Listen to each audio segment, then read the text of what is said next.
Greetings, this is Jerry Roberts, and today we're going to look a little bit at some anthropological principles in a very general way, and discussing a little bit about human identity and how humans define their identity. These are big questions that cover a large area of thinking, but I'm going to just kind of narrow it down and look at a few of the principles. And it's important for us to understand this because not every group identifies themselves the same way we identify them. We tend to have a way of classifying people based on our own worldview, and not everyone classifies themselves the way we classify people groups as well. I dealt with this quite a bit in the former Soviet Union. It was very interesting. Well, one thing that's kind of interesting is the fact that not everybody calls themselves what we call them. The Estonians are not Estonians to themselves. They are Igaunians. It's actually not true either. They're called Eesti, E-E-S-T to themselves. Igaunians is what Latvians call Estonians. Finland is not even Finland. Finland is the Russian word for Finland, and therefore we borrowed it in English. Finnish, if you look at Finnish flag or Finnish things, it's Suomi, S-O-U-M-I. And that's how they identify themselves. But that's really just more of a linguistic thing. What we're looking at here is how do people identify, how do they decide what group they're a part of, and how do they group themselves and identify their group identity. But even there, illustration of that, if you have a group of people who live in a certain country, we as Westerners tend to classify that group as that nation. So if we see a person living in Latvia, we would call them a Latvian. Well, in fact, only about 55 to 60% of people who live in Latvia would identify themselves as Latvian, because Latvian is a people group.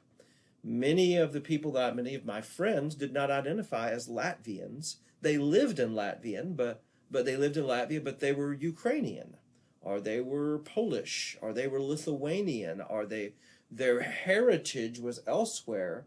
They were born and lived in Latvia, but they were not Latvians. Latvians were the people group that could trace their heritage back to the Livs tribe that first inhabited Latvia. And so, as I said, it's an interesting study when you start looking at it from the perspective of how people do classify themselves. One means of classification is by ethnicity. And once again, the term ethnicity has got many definitions to it. And so we're not going to try to delve into that, but it's a reality to understand that there's not just a simple way of defining ethnicity. Ethnicity in general is a group identity. It really has more to do with ideas concerning groupings. And these ideas concerning groupings vary between cultures. In some ways, people sometimes divide themselves and they view themselves as their group identity through their religion. If you were to go to India or to go to some other parts of the Far East, we might look at a whole group of people and say, oh, they're all Indian, or they're all Thai, or they're all whatever else. But they looked at themselves and said, oh, no, I'm a Buddhist. Indians are Hindu.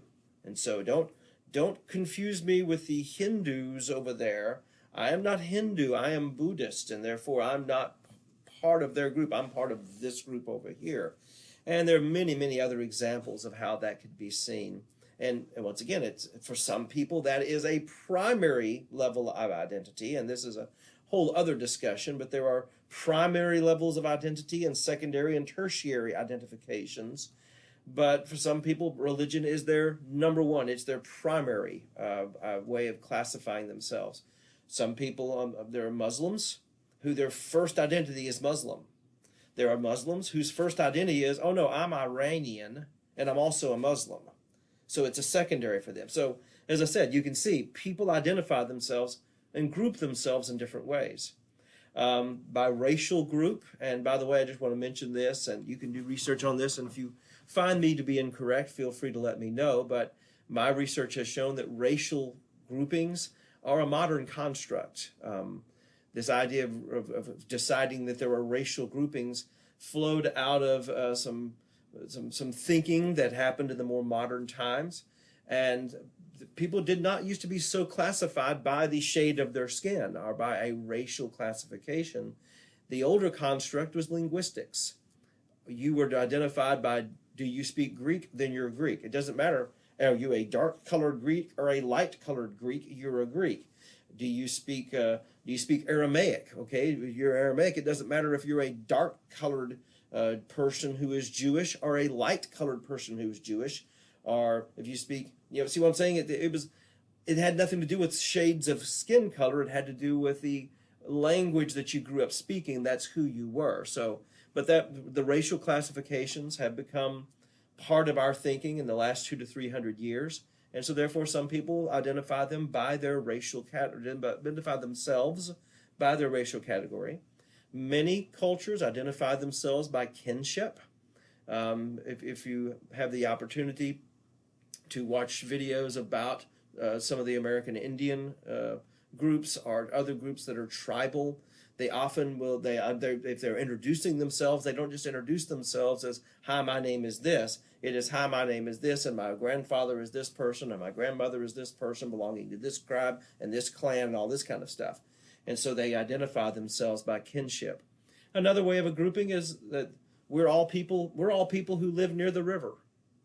We're river folk. We're valley folk. We are mountain folk. So you can see there's many different ways that people define their identity. The idea of gender. This idea of gender is, there are some elements of gender, and the way that gender is defined has got some cultural elements to it. The male in some societies is seen to be the predominant force, and the female is considered to be the weaker force. In other cultures, they're considered to be even or level. In some cultures, the man is the hunter, the woman is the gatherer. In other cultures, the woman is the one who does the hardest work, while the men do what we'd consider menial tasks. And so the identification of where you fit within the gender roles has some things there as well. And it also has to do with how a culture views the purpose of sexual activities. Gender, the role of gender, the way that people define gender is all tied up in how a culture views the purpose of sexual activities. If sexual activities are exclusively for procreation, then there's one set of standards and one set of rules of how male and female interact. If sexual activity is seen to be primarily for pleasure, there's another way that people do it. If sexual activity is seen to have no connection to procreation, which I was surprised to discover in some of my research, that there are still cultures that don't see sexual activity as related to having babies. Their belief system is that the sexual activity might open the womb to allow a baby to happen, but that's not what causes the baby. So anyway, so you can see how that's going to affect gender definitions and gender roles and understandings. Another way that people are classified and how people identify themselves is by age. And what are the cultural expectations of age? That widely varies. Within the American culture, age is, well, matter of fact, we even have a term nowadays called ageism, where people feel like they're being taken advantage of because they're not the right age. In the American culture, we tend to glorify youth and the youthful energy and the youthful beauty and the youthful if you watched television or went on the internet and did any sort of research into advertisement whatsoever, you would very quickly see that every advertisement was how to be younger looking, how to look younger, and there's all sort of makeups and creams, and I could put some sort of oil ointment on my hair so I'm not gray anymore and make myself look younger. And so you can see that's that way. There are some cultures that people look forward to the day when their hair turns gray, or they look forward when their eyes have a few lines around them, because only then will they be honored. Only then will they be respected. Until you get to be 47 years old, you're not even respected, because, and I made up that age arbitrarily, but only the older people are respected. Younger people are considered to be foolish, considered to lack wisdom. And so even there, identity by age varies from culture to culture.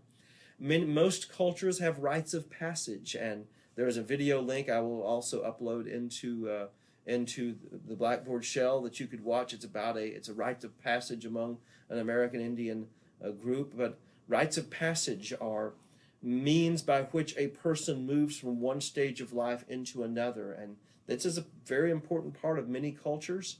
It's, in my opinion, it's one thing that I feel like that the American culture is lacking today, and it's kind of sad. I think that many of the problems that we face today with people in their 20s and in their 30s who still don't know whether they're a grown-up or not has to do with the fact that we no longer have any clarity about when adulthood happens. There's no marker. There's no at this age or at this happening or we go through this process and at that point you're a man. And so it's an interesting thing as our culture has become so homogenized, I mean, blended all together, we've lost some of these rites of passage that many cultures consider to be very, very important. Marital status, that's another way people identify themselves, but they're even there. What is marriage? What does marriage look like? What are the social boundaries for marriage? Much of what a marriage is, I believe marriage to be a biblical construct. There's no question about it. But what marriage looks like is culturally determined. How much, I mean, a husband and a wife and their interrelationship and their sexual relationship and their who's in charge of what and the distribution of duties, all of that is culturally determined. And so but once again, we identify ourselves by marital status. That's another way. And the selection of a marriage partner. It's a way people identify themselves. Many cultures, and we'll discuss this in another video a little bit, there are many cultures where certain people are expected to marry a certain other person of a certain status and such. And so that's a means by which people identify themselves. Other means of understanding human identity, there are people who, many times we tend to classify people, and people identify themselves by socioeconomic class. A person might say, well, I'm this, I'm upper middle class, or I'm lower middle class, or people don't usually identify themselves as upper class. They will say, I'm upper middle class or something like that. People don't normally say, yes, I'm among the poverty class. They don't normally say that. But there still is this mindset. But what determines the social stratification of a culture? That's not an automatic thing. Some people think, in the American construct, we tend to think of the social stratification depended on, how much money do you make? That's your social stratification. How nice of a car can you afford? Or I say afford. How nice of a car can you drive while continuing to make payments you can barely make on it? That's how we tend to view social stratification. In other places, it's not about what you own, it's about who you know. And you may be living in a little 2-room apartment, but you are in with the right people, and you're an important person because you know the big boss, and the big boss knows you, and the big boss listens to your advice. Therefore, you're a big boss. You're a big person in that culture, even though you might not have the financial level. And of course, another question is how much social mobility exists in a culture. Is it acceptable for a person who was born in a lower class to move up the classifications? Is there a ceiling that says if you started here, the highest you're going to get is there?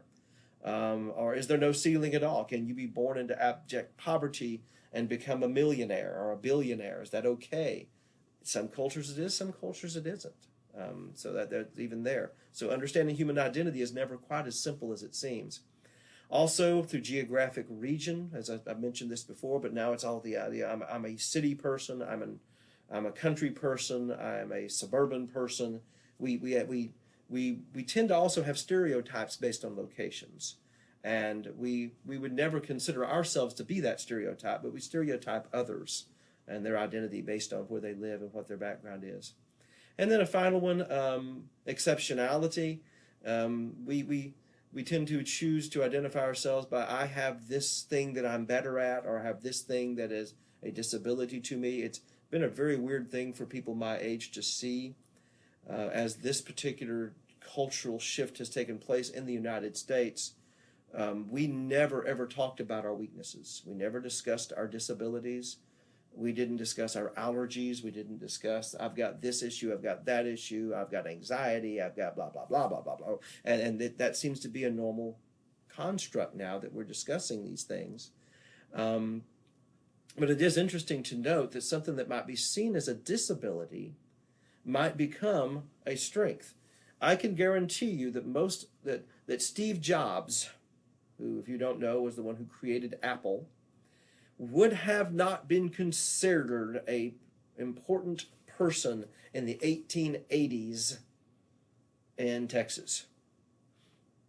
He was a weak, white-faced, wimpy guy with soft hands. That's a disability. He wasn't going to be able to build a house. He wasn't going to be able to fight off lions and tigers and bears. He would have been a useless person. But guess what? He had a brain that thought these really complicated and sophisticated thoughts. He happened to be a person who in that time period was able to visualize and think about how to make things work that others couldn't. So the guy who would have been the wimpy, weak person who was getting beat up 100 years ago became a billionaire in today's society. So exceptionality changes as well throughout the time periods as culture changes and as societies change as well. So as you can see, this really wasn't about gaining an understanding, even though it says understanding human identity. This was really more about understanding how humans identify themselves and others. And you can see that as we cross cultures, that is a really challenging, very elaborate subject. But hopefully this gives you some understanding of it to the point that you would be able to more clearly identify at least what are the right questions that we should be asking about human identity. So see you in the next lecture.